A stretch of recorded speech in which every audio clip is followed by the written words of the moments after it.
There's a new effort to recruit businesses to Connecticut, specifically from overseas and more specifically from Ireland. This is the first big catch for the Ireland-Connecticut Business Council. Andy Mackin is the CEO of Mackin Talent. He joins us now from Cork, Ireland. And Mr. Mackin, thanks for being with us here today. Thank you very much. Pleasure to be with you. So tell me a little bit about your company. Basically, Mackin Talent, it evolved out of a business that we had many years ago, a consultancy business in environmental health and safety. But we were supplying people for projects, and businesses just liked the way we dealt with them, how we handled people.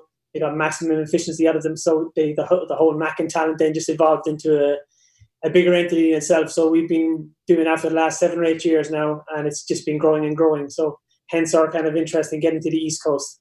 Yeah, you want to get into the American market, and you're going to be opening an office in downtown Hartford here in Connecticut. What led to this decision?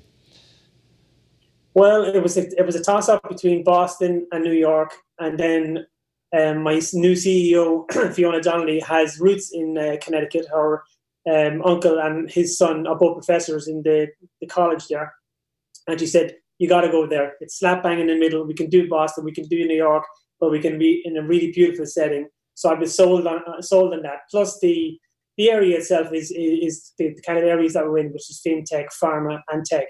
So it's a perfect place to do business, and we're just absolutely thrilled to be opening the office there.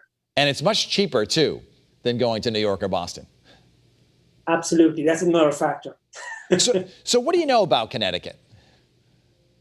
Not a whole lot. I mean, in terms of history, rich. We actually passed through there on vacation last year. Did a lot of the sites along the coast, New London, stopped in the university in Yale there. It's a beautiful part of the country, but I think it's strategically placed for where we want to be. A while back, 60 Minutes, seen here on Channel 3 and CBS, did a big piece on why many companies from America like to do business in Ireland because of the tax breaks there. The reverse isn't always true, but what are you finding about the differences in taxes in Ireland and the United States? Yeah, it's quite different. I mean, obviously the tax advantage for business coming to Ireland has always been a key thing. But for us, I mean, the growth that we've had in the last 5 or 6 years has been in America, and we're in a number of states as it is. Some are quite high and some are lower. But that's a part of business, and I have no problem paying taxes. If we're fortunate enough to make a profit, everybody wins. So you got to pay your piece of tax to the government, and that just goes with business. Once you decided you wanted to look at Connecticut in terms of opening up a shop here, how involved did you get with the local governments here, including our state government? Yeah, I mean, we've been in touch with a lot of them just in terms of what's involved in getting a business set up there, and they were very supportive. And the Connecticut Irish Business Council was also a huge help for us because there's a lot of businesses across Connecticut that are involved in that particular business council.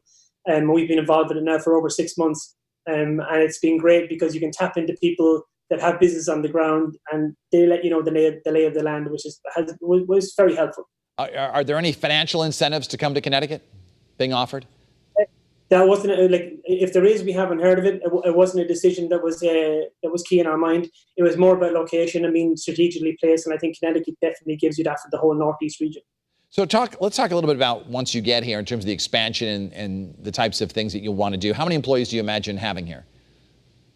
I think probably year one we'll probably be like 10 or 15. Year two we'll probably head to 30, 35. But I mean, I think for us it's a long-term investment. We plan to be in the Northeast for quite a time, and obviously as our client base grows, the people on the ground will grow as well. So as I recall, I've learned you're going to be on Trumbull Street, right in downtown Hartford. Will you have to expand it all and perhaps move to another office to accommodate the growth in employees? Yeah, I think we've actually looked at that already, because even where we are on Trumbull Street, it's a small office just to get us started. Obviously, with this whole social distancing thing, the timing wasn't perfect, but starting a business or starting in a new location is never perfect. So I mean, you just got to go with it. But we've been looking at a number of locations in Connecticut for expansion down the road. Where will your employees come from? Will they come in from Ireland, or will you hire locally? No, they'll be hired locally. Will there be anyone? And I think that's important. I think that's important. Sorry for cutting across you. I think that's important for us that we get members of the community, because every place we are in, it's about giving back to the local community. So if we're going to have people employed there, I think it's only right that they're employed from the local area. How are business people overseas, specifically in Ireland in your case, looking at the way that America handles business? Is it considered a business-friendly country? Yeah, absolutely. I mean, to be fair, when we set up business here, and for 7 years ago now at this stage, the process was quite easy. I think local government and the general help that you get for inviting businesses to America is quite helpful, and it was kind of seamless, really. So, and the same has been said for Connecticut. Since we got involved there in starting up the business, it's been very helpful. How important is it to have flights from Hartford, from Bradley Airport, to Dublin, Ireland? Yeah, it's huge for us. I mean, I'm originally from a place called Dundalk, which is about 3 hours from Cork, and it takes me 3 hours to drive there. So a 5-hour flight from Dublin to Bradley in Connecticut is fabulous. You know, for getting to the east coast of America, it's much better than a 12-hour flight to the west coast for sure. Was that a factor? If we didn't have flights, would you not have come? I think it was a big factor. I don't think it was a deciding factor, but it certainly makes it easier because it means that your feet on the ground is a lot easier. You can make your trips more regularly, and that's important for me and as a CEO to get out and meet clients and be forward facing. I want to ask you a non-business question because we were discussing COVID-19 at the beginning of our broadcast. How is the COVID-19 situation in Ireland right now? It's pretty good, actually. The last few days here in Cork, anyway, we've had no deaths, and the cases were like 6 or 7 new cases.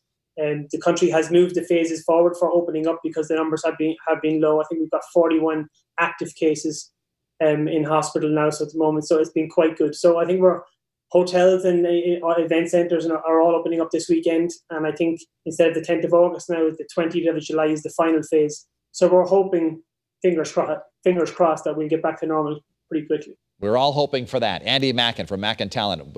First of all, welcome to Connecticut. We're happy that you're moving here. And thanks for joining us. Thank you very much for having me. Thank you very much. And we'll see you in person when you do get here, when we're allowed to have guests in person after COVID-19. Absolutely. Looking forward to that. Thank you. And we thank all of you for watching Face the State on this Sunday morning. CBS Sunday Morning with Jane Pauley is coming up next on this very last Sunday of June. We leave you now with a moment of calm. Thank you for sharing your time with us, and enjoy your day.